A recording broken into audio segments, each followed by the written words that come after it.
How to make natural Viagra using only 2 ingredients. If you want to make your homemade Viagra, you will need the main ingredients, which are very often available in grocery stores.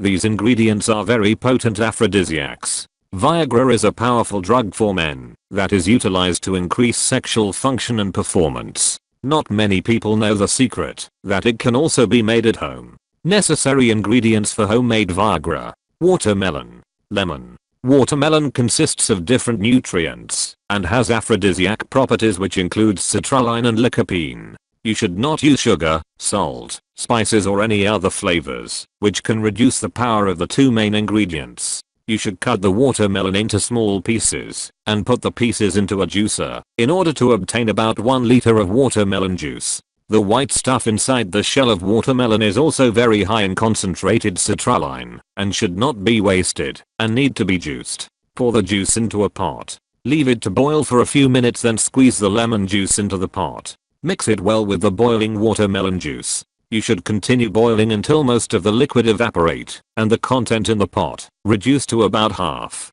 Leave it to cool down for about an hour or so. After that, transfer the potion to a washed and clean glass bottle and store it in a cool and dry place such as a refrigerator. You should take this drink on an empty stomach, early in the morning and before dinner, and anywhere between 2 tablespoons to 1/3 of the cup. This depends on the body weight and size. This homemade Viagra is safe and potent for people of all ages and genders.